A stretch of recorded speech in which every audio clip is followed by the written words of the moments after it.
So I think we're in pretty good shape. So just as a reminder, Jean mentioned this, feel free to put your questions submit your questions as she mentioned.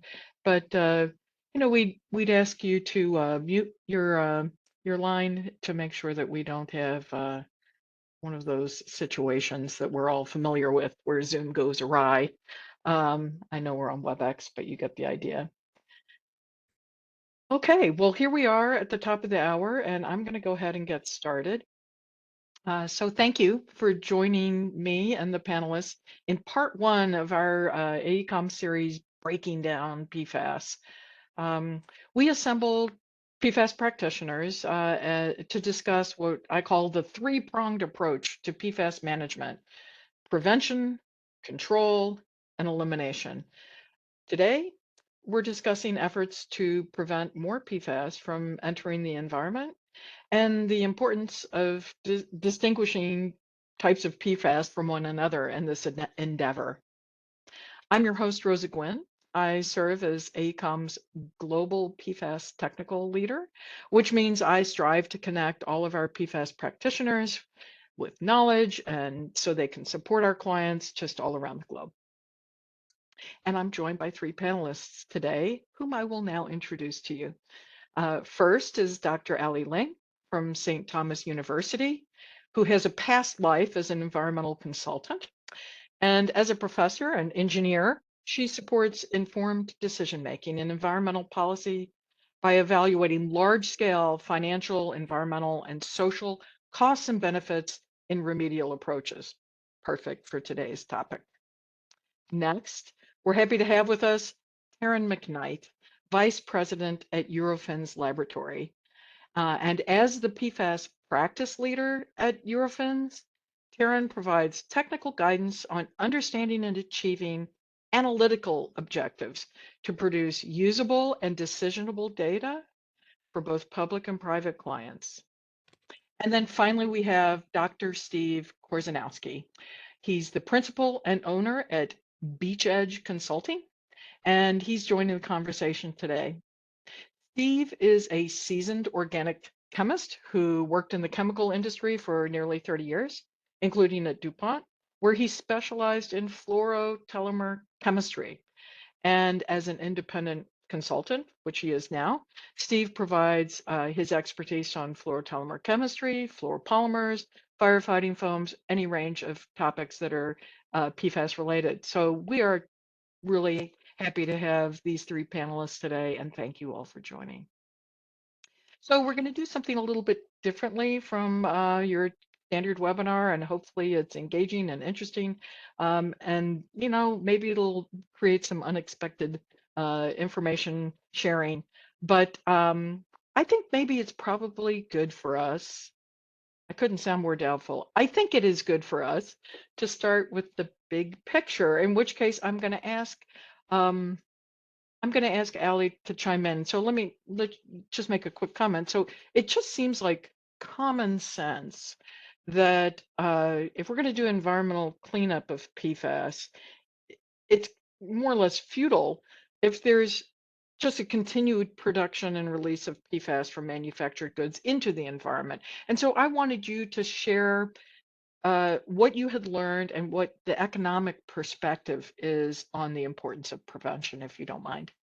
Yeah, thanks, Rosa. It's an important question, and thinking kind of big picture on the global scale. I like to think of this as like a bathtub, where the level of water in the bathtub is the amount of PFAS mass that's in the environment. And since we know that PFAS don't degrade to non-PFAS in the environment, the water doesn't like magically go away. So the tap of the bathtub is like how much PFAS we're adding to the environment, and then the drain of the bathtub is remediation, where we're removing and destroying PFAS from the environment. So my recent work really looked at kind of the comparison of the tap and the drain and kind of the costs associated with it to help inform decision making about how we prevent and manage environmental PFAS. So I'll tell you the punchline up front, but there's not enough money in the world for general remediation of PFAS in the environment. remediation is important in certain places where there's a human health impact, but in terms of like generally cleaning up PFAS in the environment, we can't think about it the same way that we've thought about a lot of other contaminants. And here's why. And this is complicated by the fact that there's a lot of PFAS and there's a lot of different technologies to remove PFAS. But generally, the costs to remove PFAS from the environment are around millions of dollars per pound. And that's based on available data on removing PFAS from drinking water, wastewater, leachate, biosolids, soil, a bunch of different media. So millions of dollars per pound to remove it. Now, if we look at how much PFAS we're making and releasing to the environment every year, it's about 1 million tons per year. Again, that depends on what you count as PFAS, but that's kind of the scale. So if we multiply those two numbers together, that tells us how much it would cost to remove PFAS from the environment at the same rate that we're adding it to the environment. That would be kind of like you've got the tap to the bathtub and it's filling the bathtub. If we wanted to increase the drain such that the level in the bathtub stays constant, such that there's the same amount of PFAS in the environment, how much would that cost? And that number is more than the global GDP. So we just can't be thinking about PFAS in the environment as like, oh, we'll just clean it up once it's out there. We cannot do that. There's just not enough money in the world, and it's persistent, so it's going to stay around there forever if we don't clean it up. So that's really where we get to this. Turning down the tap is really the way that we're going to have to manage environmental PFAS. And there's lots of different ways to do that. Thinking about the costs, I said millions of dollars per pound to remediate it from the environment once it's out there. As we step upstream, it gets less expensive. So if we go to reducing emissions through air emissions, through industrial wastewater, it's more like thousands of dollars per pound of PFAS, mostly because it's more concentrated there. So you have to manage less volume. So we go from millions of dollars per pound to thousands of dollars per pound. And then if we go further upstream to limit the use of PFAS, there's not a lot of published data here because the incentives don't really mean that there's a lot of work being done here. But if we can reduce the use of PFAS for less than thousands of dollars per pound, then that would incentivize that upstream thing in terms of overall economic considerations. So your model is economic. I mean, it's really the you know uh, the balance sheet, if you will, of so it's not including any costs to human health or sort of these more abstract considerations, and it also is so the cost for cleanup is really based on like a physical activity associated with that. So I'm a little bit curious, how was that literature search finding the cost to clean up a pound? I mean, what was the you had to be creative, I'm guessing. Yeah, and there's a lot of places to poke holes in this, right? So For that sure. literature search in this thing, we're looking for kind of orders of magnitude scale. So I There you looked go. for drinking water. There are a bunch of published data on drinking water projects that have been implemented to remove PFAS and the costs of those, and then the concentration of PFAS they're treating. On the wastewater and biosolid side, a lot of that kind of depended on a report that I was involved in for the state of Minnesota, where we estimated costs for that through Uh-huh. kind of conceptual design. Some of the soil stuff was based on costs reported for soil projects in Europe. And then some of the leachate stuff was kind of also from that MPCA, but also from a little bit in literature. So it's kind of piecing together a bunch of different things. There's also been some cost studies in the US on drinking water costs, which vary whether you're the EPA or someone else, but it's kind of piecing together stuff from a lot of different sources. Yeah. And then when you talk about manufacturing, I mean, how do you get your arms around that? Because it's not a question of, two or three places. We've got this global economy and goods are being produced in places that are maybe a little bit more difficult to extract that information. So how do you formulate that approach? It's pretty interesting. Yeah, in terms of how much PFAS is coming out of the tap, Yeah. there is Yeah. a lot of uncertainty there as well, largely because until some of this TSCA and other TRI reporting comes into place, companies are not necessarily required to report PFAS in a lot of places. So the numbers that I got are largely from a paper that was led by the EPA in Science in 2022 that Mhm. reported some of those numbers. But there are some reportings by specific industries. For example, the refrigerant industry has a report that states kind of how much HFCs are being produced. So those are kind of the types of sources that went into that EPA document, which was Hmm. kind of where I pulled my numbers from. Do you think you're going to revisit this study? Are you going to get, we're going to get more data over the course of time, and would it be a valuable exercise, or do you think, and I'm biased because this is what I think, I'm going to say maybe it's good enough that you did this because now we're going to put the rudder in the water and we're kind of changing direction, and it almost doesn't matter if 5 years from now or 10 years from now this changes, right? It, Yeah, it may not matter, I think your calculation, right? yeah, I think it is worth revisiting, especially as we get more data on companies actually reporting PFAS, Uh-huh. and kind of especially in documenting a change. I think a lot of people see this type of number and they're like, "Well, there's no hope to do anything." But to me, True. the hope is that we can make a change. We can make a change now to reduce the amount of PFAS that's going into the environment through uses, through emissions, and that kind of thing. It's just a mind shift change. Yeah, yeah.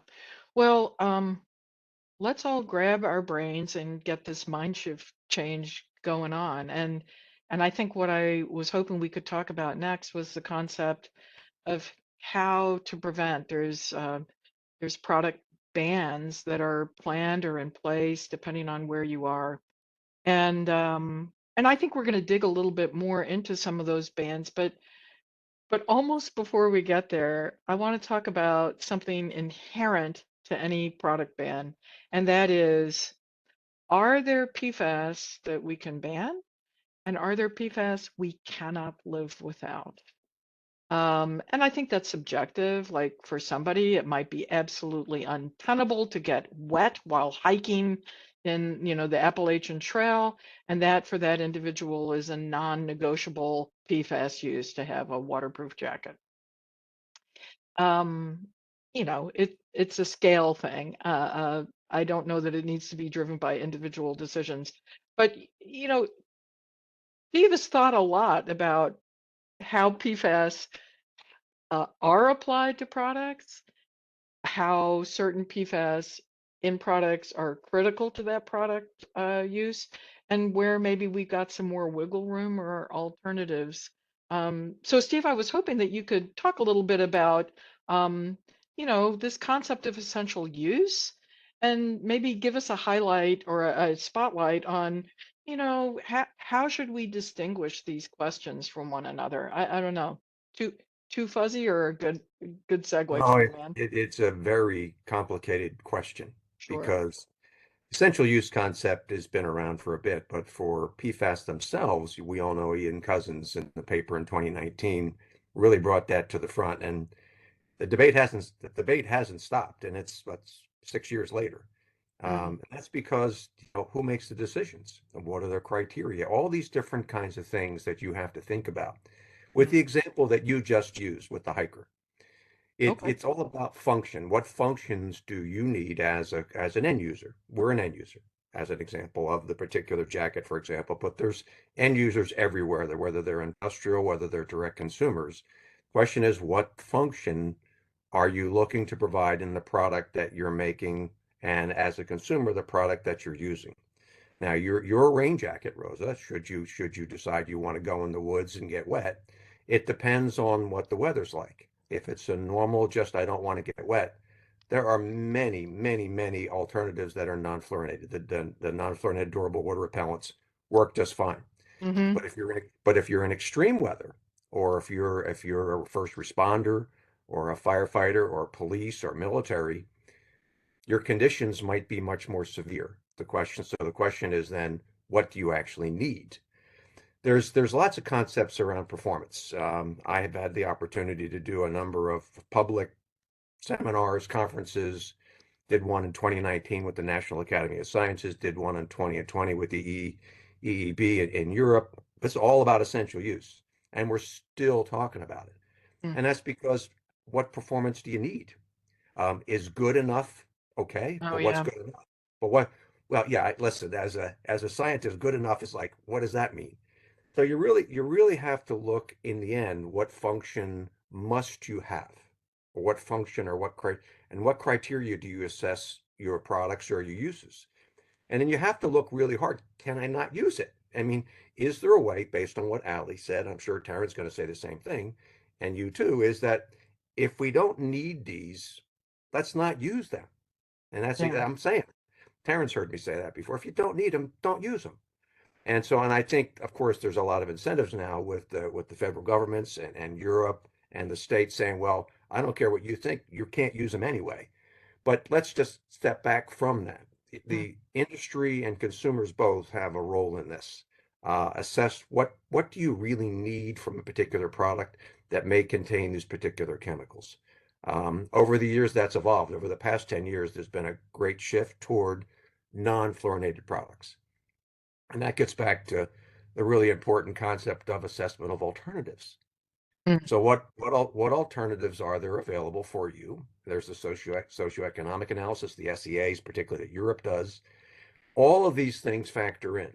But to Ali's concept, is there a way for you to just not use these chemistries? And that's your prevent. And the criteria for essential use is, Montreal Protocol, yeah, it's defined, but that's a very specific, narrow type or set of compounds. But for the broader PFAS, those criteria are still not developed. Mm. And if you develop that criteria, who's the arbiter? Who makes the decisions whether it's essential? I'm pretty sure that for me, for you, for Ali and Taryn and the 131 attendees, what's essential and the criteria you use is probably different. Yeah.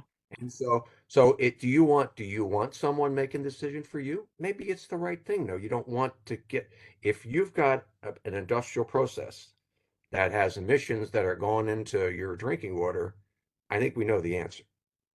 But Yeah. if you've got a process that has very rigorous waste control at an industrial facility, maybe, for example, in a fluoropolymer manufacturer, not necessarily in the beginning of life, but during the use, and maybe control at the end of life, then you ought to think twice. Well, should that be banned? Yeah. Should it be limited? And these are all questions that are real and now and being discussed basically every single day. There's no So right answer. yeah, There's no right answer, Rosa. Yeah. there's kind of this, well, you unpacked a whole bunch of thoughts, and I'm sure, everyone else on the panel is happy to share their own thoughts. There, just a few things in there. First, the power of the consumer, it is there. There is this drive to modify the product lines. For example, um, we have some manufacturers of outdoor clothing. I'll go back to that example, who Yeah. decided without a regulatory requirement to remove the floral chemistry from their products, and they've done that. And then, it costs them something to make these changes, right? And then maybe the consumers are more happily purchasing those products versus ones that haven't done that or haven't explained that they've done that, right? There's the power of the pocketbook. Well, these particular manufacturers, and I know who you're talking about. I won't call them out by That's name, but the fine. You fact is can. Yeah. they they're corner suite as well as the folks that their facilities and their customers are telling them, we don't want emissions from your plant. Yeah, And exactly. so they've made this decision that, not to me, it's the right decision for them, that they don't want these products. If they need a product that a non-fluorinated durable water repellent will provide 90 or 95% of the needs that they have. So they made the decision that that's okay. If they don't need an oil repellency for oil stains or oil repellency, if they don't need very extreme weather protection, they don't need these products. That's my opinion anyway. Yeah. I So, had that it, discussion even with my fluorine colleagues from the past, but the fact is that the power of the consumer, the power of the governments, the power of the NGOs, they're all really important voices that we all have Hmm. to listen to. Hmm. I And think that we're talking about an end of the spectrum that's very subjective, though, right? And okay. it's really more about consumer conveniences end of the spectrum. But there's Hmm. another end of the spectrum that I think a lot of us are in more agreement about. The claims about essential uses and whether that's medical devices or semiconductor manufacturing and the like. And at that end of the spectrum, I think the essential use claims are more related to polymeric PFAS use Hmm. That's a and good point. Yeah. production. And so that becomes an important part of the discussion about evaluating essential uses as well. So, you saw, for example, Canada's legislation carved out polymer PFAS. And so Hmm. that how we approach that, whether we treat polymers and non-polymers the same, becomes an important consideration in the bans and then the subsequent essential use considerations. Well, Taryn, if you look at, I know you have. If you've looked at the Cousin paper, he focuses on the Montreal Protocol. But the Montreal Protocol is really focused on a really sort of a limited set of compounds. The point that you just made, that PFAS themselves are extremely diverse. And so the question is, do you apply this concept to the non-polymeric fluorosurfactants, for example, or other non-polymeric, or the side chain fluorinated polymers, which are not fluoropolymers, but they have fluorine in them on the side chains? And do you apply them to fluoropolymers, which you just described, whether it's automotive, aerospace, semiconductor, medical, telecommunications, 5G, whatever it is? There are a number of applications that, according to the end user, they don't have a replacement for the concept of so-called unique combination of properties that fluoropolymers provide. Hmm. So, I mean, you're dead on, Taryn, with the concept that they're not all the same, but obviously some places are treating them as the same, but that's another discussion. Well, I mean, that's a lot to unpack. I do want to bring in one point that's not quite there on something that Allie mentioned, which is, and links to Steve's original response, which is it also costs less to remove PFAS, prevent PFAS from entering into the environment during manufacturing than it does after they've escaped, right? So when we talk about essential use, we can talk about retaining some manufacturing, whether it's fluoropolymers or not fluoropolymers, if we are also have measures, let me use that sort of non-judgmental comment or phraseology, have measures for restricting their emissions or their release, right?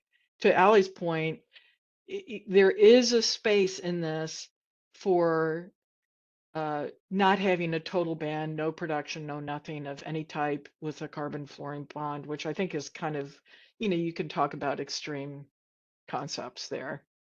Yeah, So, Ali, at the beginning, I think you referred to production volumes of PFAS in a way that was almost synonymous with volumes of PFAS being released to the environment, which may actually be the case, but it shouldn't be, right? Production and release should not be synonymous. But because it's not regulated, monitored, controlled, right? We don't have air permits, we don't have NIPDES permits regulating the emissions from the facilities. The production volumes may very well be the release volumes. But that doesn't have to be the case, right? We use toxic chemicals in industrial applications all the time, right? I always think about like vinyl chloride. We produce mass quantities of PVC, but we do that in a regulated and controlled way to monitor and mitigate those emissions. Yeah, totally agree. And I think um, this is kind of where this essential use discussion kind of ties into kind of the priorities that I talked about. So if priority one, first thing if we can do it is to limit the use, which we all agree on. If we don't need it, let's not use it.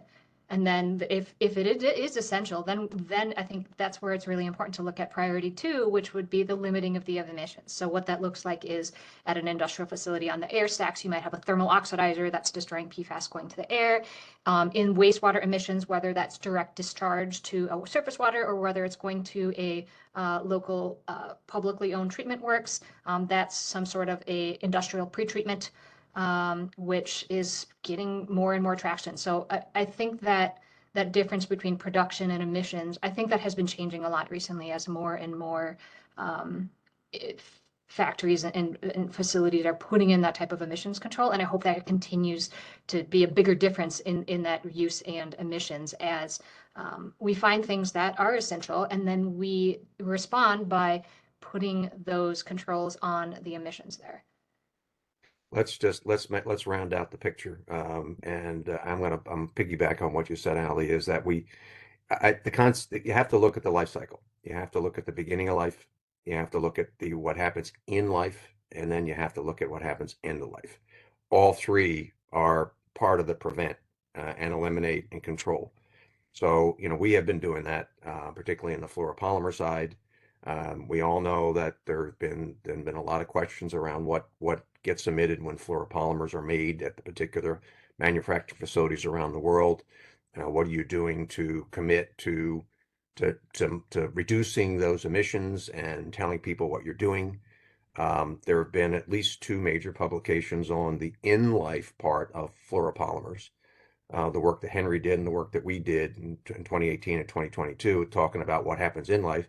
And there's lots of discussion around end of life and incineration and so on, what comes off these processes. So, Ali, you're right. I mean, but we do have to look at all three phases. If we're talking about prevent, we've got to follow a chemical all the way along, and what it's made, what it's used, how it's disposed of. It's all important. And of course, that's where Taryn comes in and be able to measure all this. Well, you just beat me to the punch, my friend, which Thank you. Thank you. was to It's your lay turn, out Taryn. a red carpet for Ms. McKnight here. Uh, I mean, here we are. We're talking about product bans and upstream and downstream and midstream or midlife, I think we said. And, at the end of the day, Taryn, if product bans are in place or even, and they have been in some places, we'll get to that in a little bit. And there may be a derogation for essential uses. There will be an agreement that we are going to have to continue to use Teflon. And so we're going to have to manage that, right? Because people need medical devices and we may limit where the Teflon or whatever product, I shouldn't single out Teflon, is used. But I think we can all agree that there are some essential uses, things that are more difficult for us to negotiate away. So we have a derogation. Sorry, long-winded intro. I guess my question to you, Taryn, is Steve's question, which do we have the analytical tools to sort of determine whether the PFAS are there or they aren't there? And in products is what I really mean, not in the environment. And how does that fit into the TSCA framework that or TRI reporting that Ali just mentioned? Any comments? Yeah, I think that if we as a society were okay with completely turning our backs on the use of fluorochemistry, um, it would be relatively straightforward to assess this from an analytical standpoint, but I don't think that's going to happen. I think that you're not going to just find a few derogations, you're going to find many derogations are approved. And so, with that, we have to really get clarity on which PFAS are being used, which PFAS are approved for use, which ones are, restricted. And so, we have to get specific.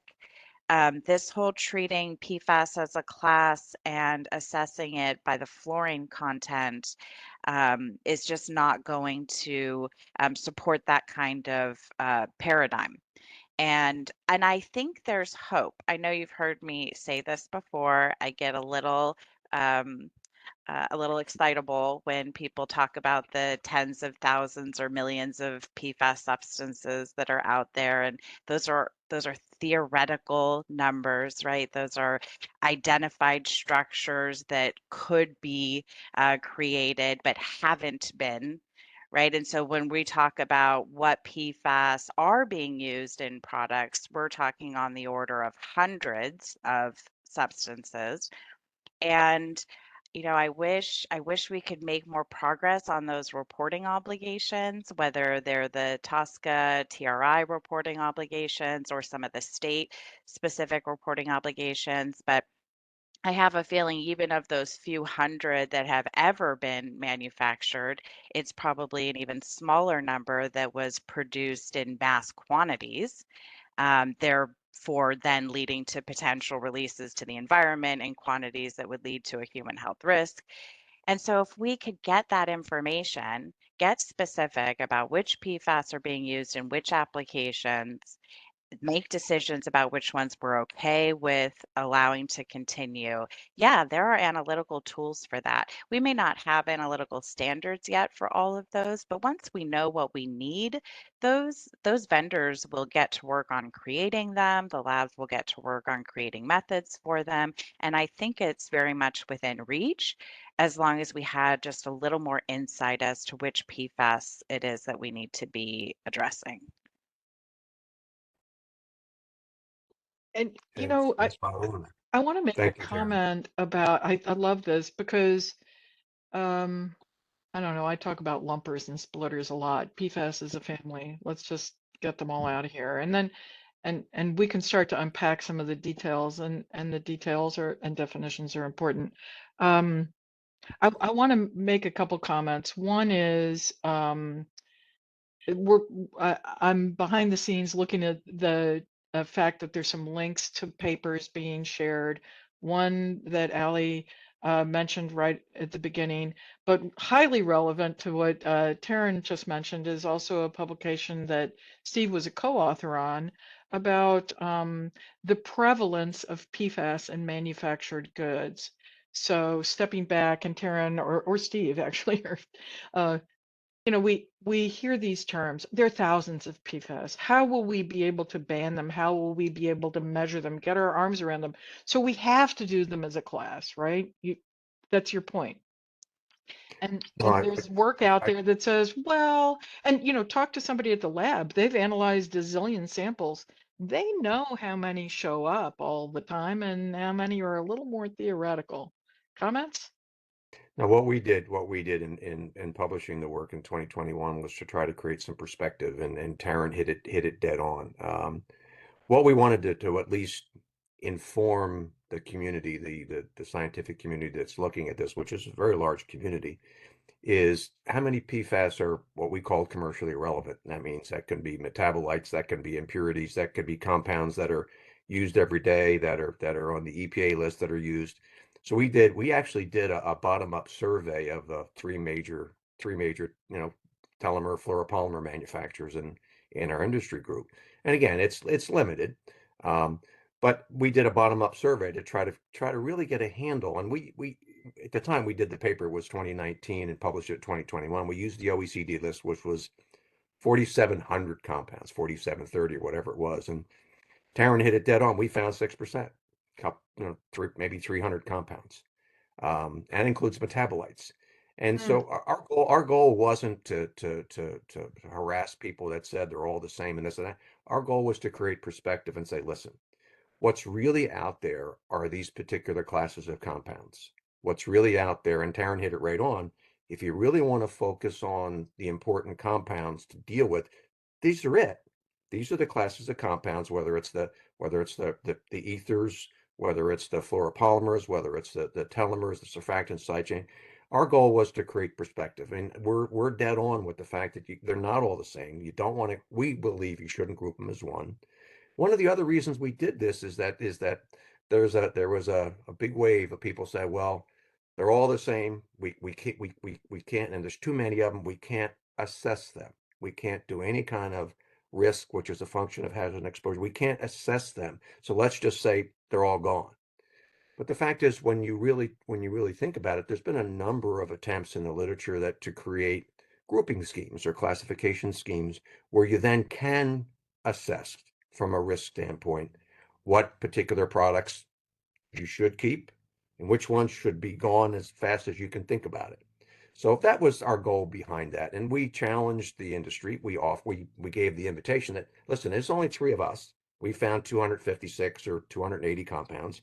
Maybe there's 500 or 800 or 900 when everybody does this, but it isn't 10 or 20 or 50,000. yeah. I mean, those are lists. And so, Taryn, I really appreciate the perspective. Thank Well, you. and of those few hundred that you found, or a few hundred that there may be, just from the limited information we've gathered so far about the types of PFAS that are used in types of applications, you're going to find that that's the case, right? It's not a totally mixed bag where all let's say it's 300, all 300 PFAS are used in all the different applications. No, there's certain PFAS that are going to be used for surface coating applications, for paints, for release agents, for, and so once you get that, that information and you can understand which applications those types of PFAS are used in, that really helps with this whole prevent approach that also allows the derogations for the essential uses. Because if you say right now,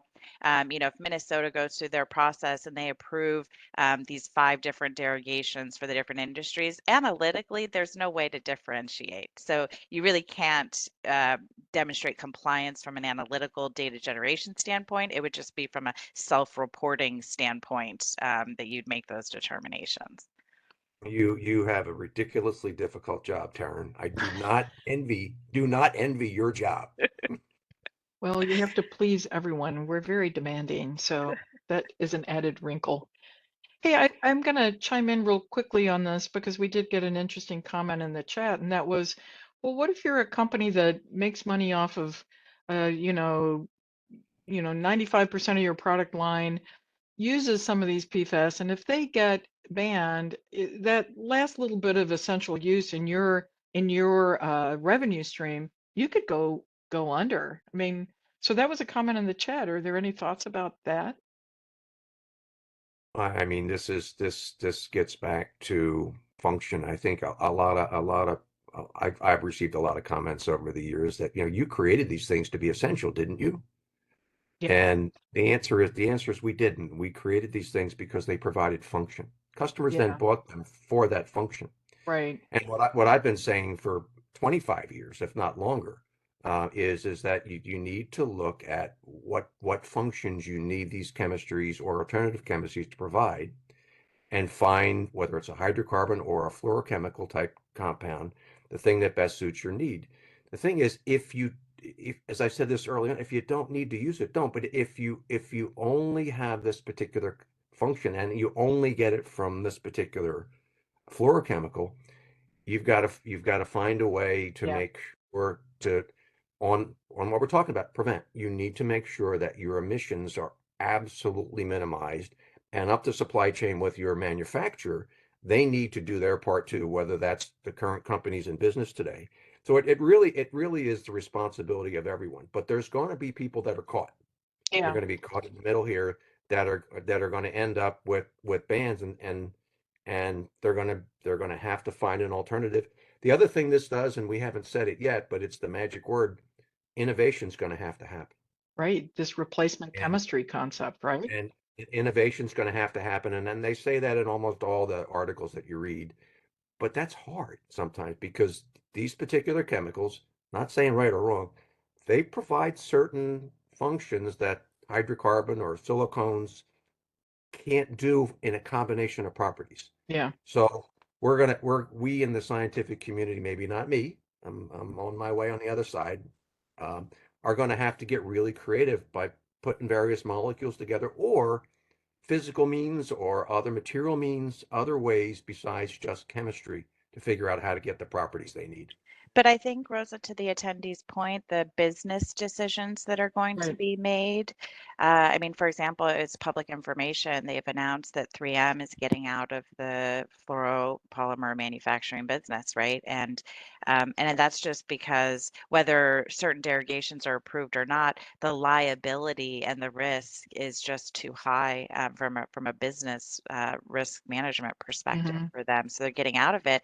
And so they're a major producer of the materials that are used in medical devices, um, and and that industry will most likely receive derogations from a lot of these bans, but they're going to be out of luck if those major manufacturers are out of the business of producing them, even if they got the derogation. So that is happening right now. Yeah, yeah. And that, It's live, Aaron. and It's that, live. Year end 2025 is what they said. Yeah. yeah. And the innovations that Steve mentioned, I mean, we've come up with a lot of treatment technologies for PFAS, maybe borrowing a lot from our industry history since the 80s, since the US EPA was established and the environment business writ large existed. We're kind of taking those tools and retooling them. But innovation is involved in the tackling the PFAS question, right? There's no doubt. And I'm a believer in the creative genius of humankind, but although on some days I, need an extra cup of coffee to get there. So can I ask another question just to, prompt a little bit of conversation? So, would it be worth preventing some PFAS out there and not all? I think we've kind of landed on an answer to that one, maybe. Can Yeah. we settle for some? And I I mean, can, I think, oh, right, Ally, please okay, go ahead, yeah, Ally. I think, um, yeah, I think sometimes you hear people saying, we need PFAS here, we need PFAS there, so we shouldn't have use restrictions. That doesn't Right. make any sense to me because you've got this bathtub. If you can reduce how much is coming out of the tap by any amount, that's water that's not going into the bathtub. That's PFAS that's not going into the environment. So, um, to me, any PFAS that can be reduced in terms of use, great, let's do that. Any PFAS that can't, let's reduce it at the emissions phase or manage it at the end of life if that's possible from a cost point. So Right. I think, as you go down the kind of the prioritization, as much as you can get at each step is helpful, and it's all going to make a difference. We're looking for Just bang for the buck here, right? to put a little point on that, and I think, Ally, you make a really good point. It is a lot of this is driven by regulation, but a lot of it's driven by consumers. A lot of it's driven by the corner suite. In our industry, if you look at the evolution over the past 20 years, carpets because carpet was major in the US. Carpets largely disappeared. The paper products, regulated by FDA, they're largely disappeared in terms of treatments. And textile products, as for the past 10 years, there's been a major shift from the fluorinated treatments to the non-durable, non-fluorinated to durable, non-fluorinated water repellent. So those are really the three big markets, and whether they've evaporated totally, they've substantially shrunk. And with that are the emissions during manufacture. There are the emissions as a consumer uses them, and there's emissions in the end where, if say you put it in the landfill. So progress has already been made, but it needs to still continue. There's no question. The scrutiny, and I'm an industry person by trade and by teaching and made my livelihood there. And we must find ways to not use and reduce through all parts of the life cycle. And And we know it works. We know this process works because we have blood serum data for the US population that shows that reductions in the early 2000s up to 2015 for PFOA in the US had a measurable effect on what humans were exposed to. How do we know? Because we test the blood, and that's where we can see lifetime exposures to PFAS. Now, over time, you have babies born, right? Their lifetime exposure is different from my lifetime exposure. You have a dilution of the population, but that's the whole point, right? Is that we're protecting the next person. I'm sorry, Allie, I think I interrupted a thought that you had. yeah, I was going to say exactly what you said. I think we haven't, none of us are toxicologists here, but if we think about human health, the NHANES, the data that we have on blood serums shows that phasing PFAS out of products reduces PFAS in blood serums. Now, that's mostly for PFOA and PFOS and some other measured ones. In terms of other stuff that's been happening along the way, but we know that phasing PFAS out of products makes a difference for people's health. So I think that people think a lot about PFAS in drinking water as kind of a main exposure for health, but it's for most places, unless you have a specific impact to drinking water, that's not actually the biggest exposure for health. I think, All the other diet stuff. and dust, there's a lot of other places where people get PFAS, and phasing them out of products is going to make a big impact on human health as well. Well, we are going to talk a little bit more in the next series about proportion of one's exposure, although we're not going to have a toxicology discussion even in the next two series. I'm going to ask if we can't shift gears. I'm just keeping an eye on the clock. We have had some commentary in the chat, so that's lovely.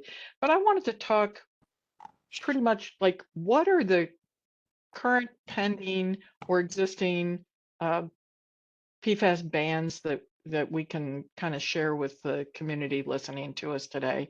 And Karen, you and I sit around at conferences drinking coffee and talking about this, and I'm hoping that I can toss it over to you and maybe you can get the wheels rolling on that one. Yeah. Allie, what's that saying that you used? We're making the sausage as we're eating it, or I don't know. That's what it feels like for sure. Um, we've seen this evolution of the product bans. Oftentimes the states will just propagate, information from one to another. So you see a lot of consistencies in the approach and the language that's used. But I think we're a few years into it now. And so you start to see some deviations popping up. And there are cases where we flip-flop. So we start out with a ban that specifies, all PFAS according to this very broad definition may not be intentionally added, and that's it. And then we've seen that go to intentionally added or present above 100 parts per million. Then we've seen that drop down to any amount. Then that jump up to 50 parts per million. And so figuring out what's representative of intentionally added seems to be really plaguing the legislatures. And that's, of course, critical when you talk analytically about demonstrating compliance with something. It's not present at what amount. You have to be able to put a limit to it. Uh, and then there's the matter of how do you measure and quantify all PFAS according to this very broad definition. And like I said, even in Canada, where they've carved out fluoropolymers, or in what was it, Arizona or New Mexico? That New just Mexico, I think. Yeah, New Mexico, that just carved out as well. Mhm. That's great, but analytically, we don't really have a way of differentiating those either. So, Mm. so the way that the laws are being written is a very broad and ambiguous kind of language that then presents a lot of challenges for any regulatory agency to come up with a framework that would demonstrate compliance. And Minnesota is grappling with that right now as well. They tried to create a guidance document on how you would go about demonstrating compliance, and they really haven't figured out a foolproof strategy for that either. Comments on Minnesota from a Minnesotan, maybe? Yeah, so I'm based in Minnesota, born and raised in Minnesota. I think, yeah, we are making the sausage as we go. I think, Minnesota has the history of having 3M here, and the law that was passed in Minnesota is partly driven by that in kind of community concern and community interest. So what happened here is that the legislature passed this bill. It's called a Mars Law after a young woman who died of cancer. And then the legislature kind of put it on the Minnesota Pollution Control Agency to figure out how to make it happen. So the MPCA is working on that now. I think intentionally added, that's a key part of it. A lot of PFAS in products are probably not intentionally added. There's the measurement issue too. So the Minnesota law states that by 2032, there will not be intentionally added PFAS in any category of product unless there is a currently unavoidable use exemption, which is kind of related to the essential use concept. So, And is that, I'm sorry, is that created by manufacturer, some entity submitting a request for Minnesota to consider yes, X, Y, and Z for that? so manufacturers, which includes anyone importing products from outside of Minnesota or outside the country, need to submit for consideration for that currently unavoidable use designation. So I guess when I think, go ahead. No, go ahead, you please. Oh, when I think of kind of use restrictions, I don't really like calling them bans because I don't think the purpose of most of them is to ban all uses. I think the essential stuff is being considered by most of them. I see Minnesota kind of as one end of the spectrum where it's like there's the law, we're kind of figuring it out as we go. And then the EU is kind of on the other end of the spectrum where there's been this proposed restriction for a few years, and they're looking into a lot of different considerations. So they've looked at a lot more documents. They're looking at uses and other essential uses and kind of taking more time before they actually pass a law including it. And so I think those are kind of the two ends of the spectrum, and a lot of the other use restrictions proposed come in between. It's sort of interesting, and I'm guilty of using the term bans. I'm gonna modify my vocabulary. I was really intrigued by the EU REACH, recommendation. And obviously, to your point, it hasn't been promulgated as a rule. There is a lot of data gathering going on. And yet, when you think about these use restrictions, all of Europe, I think there's a handful of states in the US, not just Minnesota. You mentioned New Mexico. Maine has a particular ban. I don't know whether it's fully promulgated, Colorado. My point is, when you're starting to say that we're not going to take these products, there is automatically a shift at the manufacturing side to adjust what they're doing, right? Because their objective is to sell as many products as possible, right? So it's almost like I'm a racehorse and my jockey's not hitting me with the quip, he's just showing it to me, and I'm going to run faster. By the way, the Belmont Stakes is What these what I Saturday. knew you So. had that on the mind. what these regulations have done, though, and even the threat of a regulation or a ban is that Yeah, it shifts the market, because it's not unlike the wonderful tariff discussion we're having these days in the United sure. States. Is it or isn't it or is it or isn't it? But what that does is the fact that countries and states are talking about bans. The customers on the other side, as well as the manufacturers, are saying, "Well, I need to be prepared for this." And realistically, the customers are listening. What do I need to do to Yeah. move away from this? Because I may not have it.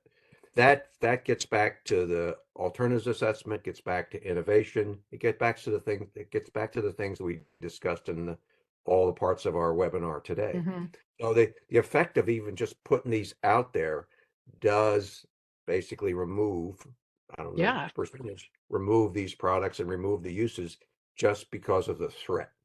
Yeah. But you know Yeah. what I find? We're still in a place where there's so many manufacturers that don't even know what's in their supply chain, right? And if the TSCA rule would ever come to fruition, they would have that information to inform that it's even in their supply chain that they need to be moving away from something. I mean, they still don't even have that awareness. Well, that same comment is highlighted in the drinking water data collected under UCRMR 5. So UCRMR 3 had just a few PFAS in it. I don't even remember. It was 6, I Six, think.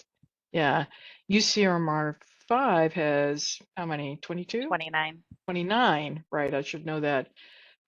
What's the prevalence of those? Has anybody looked at the data? I know I have.